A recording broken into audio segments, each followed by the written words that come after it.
Hey guys, Nuzley here, and today we're back from another YouTube video. Today we're going to be talking about Rey from Star Wars versus Korra from Legend of Korra. If you enjoyed this video, make sure to dislike and subscribe. This was unironically one of the closest videos I've ever done. Not because it's like a complete stalemate, but you'll soon see in the video. So yeah, let's just get into it.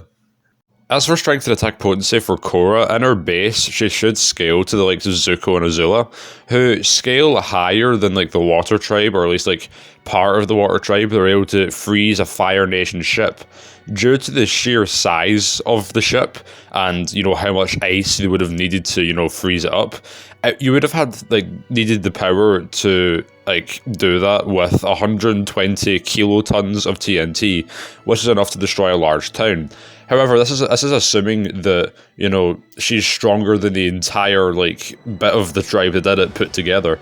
We know that she's at least stronger than a single member of that tribe, which, dividing it down, you would get around 4.8 kilotons of TNT, or small town level. But, the high ball is there to put it to large town level, but she's at least small town level in base. As the Avatar, right? She scales to other avatars in the past, such as Kyoshi, who could split islands and cause numerous volcano eruptions, which to do that you need around 43 gigatons of TNT, or enough to destroy an island. And also they were stated capable, like the avatars, to drag around large land masses, which could mean anything between islands and continents. If you want to go with consistency, they would probably go for island, but again, highball, you could put her at continental, which is pretty insane given the feats in the show, but that's statements in it. As for Rey, meanwhile, she should at least somewhat scale to an old Luke Skywalker, due to Kylo Ren scaling and things like that. And old Luke Skywalker could quake an entire island, which, to do that, you need the power of around 300 kilotons of TNT, or enough to destroy a large town. Also, lightsabers are capable of cutting through things such as General Grievous, who could take force attacks on powerful Jedi like Obi-Wan Kenobi, who scales above Yarael Poof, who was capable of overpowering a weapon that could destroy a planet, and to be more precise, it'd be around 82 zetatons of TNT. So in terms of who's the most powerful, or who can output the most, Rey's lightsaber would scale above Korra's avatar state. However, the avatar state of Korra would scale above Rey, who scales above base Korra. As for speed, and Korra shouldn't be that much slower than Zuko, who is capable of catching lightning, which travels at around 270,000 miles per hour, and of course in the avatar state she's much faster. As for Rey, meanwhile, she was also capable of blocking lightning from Darth Sidious, and again that travels at 270,000 miles per hour, and she can increase her speed with force speed, however it's unknown to the exact amount. So for the speed point here, I'd probably give it a tie, because both of them have lightning timing feats, and both of them have been able to increase their speed, however by an unknown amount, so there's not really any definitive way to scale one above the other here. In terms of durability, Korra's durability should scale to her attack potency and base, as she's capable of taking on people who are comparable to her in power. However, in terms of the avatar state, it's kind of unknown how much that would increase her durability physically. However, her say shields made out of water and earth should at least scale to the avatar's power, and should therefore then scale to her durability, at least when it comes to the shields. In terms of durability for Rey, the Force should allow her durability to scale to her attack potency. And her lightsaber, well, yes, her lightsaber physically can take attacks from other lightsabers. It's, quite a small thing, if you know what I mean. It's not like Korra's shields, where she can shield herself in them, whereas the lightsaber is just a small weapon compared to that. So in terms of physical durability, I would say that Korra in the Avatar state has the edge, but when it comes to base Korra and Rey would still have the durability. As for abilities, weaponry, and techniques, Korra has the ability to fly and bend air, or air bending. That was such a weird way of saying that. She also has water bending, she has healing with water bending, she has earth bending, metal bending, fire bending, minimal lightning manipulation with lightning bending.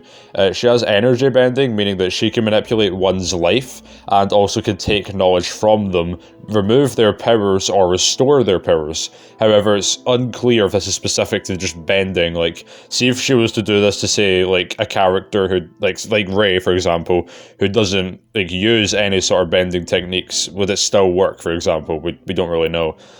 She has astral projection, as she could enter the spirit world. She has spirit bending, as she could cleanse and destroy spirits. She also has resistance to blood bending in the Avatar state. As for Rey, she's a weapons master. She's also a very capable pilot and is quite acrobatic.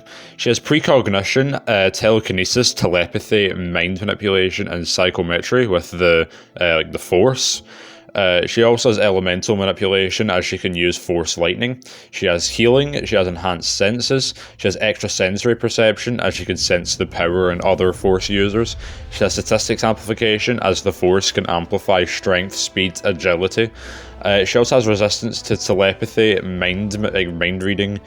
She also has her quarterstaff, she has a blaster, and also a lightsaber. And the lightsaber has many abilities of its own. For example, it has plasma manipulation, as the blades are made out of pure plasma. It has attack reflection for energy-based attacks, and it kind of depends on if you go with the Legends interpretation of what lightsabers can do. We will bring that up towards the end, but since Rey's never shown any of that or implied to have any of that, then we can just kind of move past it for now. So in terms of who's more versatile, I think it's kind of obvious it's Korra. But in terms of who has the better abilities, then I think it's probably Rey. Yeah, Korra has all these bending techniques, but it doesn't matter because Rey can replicate all of that with her telekinesis. And yes, being able to manipulate one's, energy and life manipulation is very busted, but so is being able to read minds as a telekinesis, as we said. And also, when it comes to weaponry, the lightsaber is just beyond anything that Korra could really do. Speaking of which, Rey would have the weapons point here too. When it comes to weaknesses, Korra's main weaknesses is that she can't firebend during a solar eclipse and can't waterbend during a lunar eclipse. However, that'd be kind of unfair to just have the fight take place during one of those times. We will, of course, bring up what would happen if the fight did, but, other than that, she doesn't really have that many notable ones. When it comes to Rey's weaknesses, she's not fully trained in the Force or the lightsaber and is still, for lack of a better term, getting used to them. Of course, across the battle, she will be getting stronger, which, of course, is good for her. However, at the start of the fight, it's going to be quite the detriment. So for us, the worst weakness, it's probably Korra, but for what's going to impact the fight more, it's definitely Rey. So who wins the fight? We've gathered from all of this that Rey can output the most amount of power. She's also got the best abilities and has got the best weaponry. Meanwhile, Korra has better durability, is more versatile, and is less vulnerable, and also the speed is tied. So, who wins the fight? We've gathered that this is really, really close because both of them have so many different ways of one-shotting the other. And it's also not helped with the fact that their speed is pretty equal. If Rey hits Korra with her lightsaber, then Korra's pretty screwed. However, Avatar State Korra could also one-shot Rey, because Rey's durability is nowhere near the heights of where the Avatar State can go.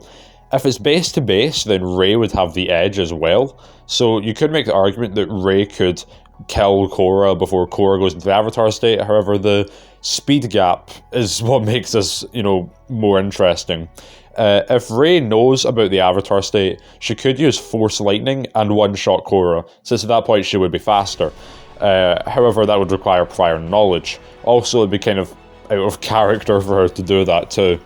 It's not even just that though, Korra could, manipulate Rey's life with energy bending, take knowledge from her to learn about the lightsaber, and then say use metal bending to destroy the lightsaber, meaning that it's pretty much GG. It's on if Korra can remove Rey's powers as well, it's even more in Korra's favor. However, that's again unknown if that's specific to bending, and it probably is more likely to be considering how bending in Avatar works. Rey can also use the Force to say, like, I don't know, crush Korra's organs or something like that, and Korra will be able to do nothing about it. And of course, as we already said, Korra's bending abilities doesn't really matter because Rey can replicate that with telekinesis. You could make the argument that Rey could use her mind manipulation here, however, it only works in people with weak minds, so to speak, and I don't think that's pretty specific to Korra here.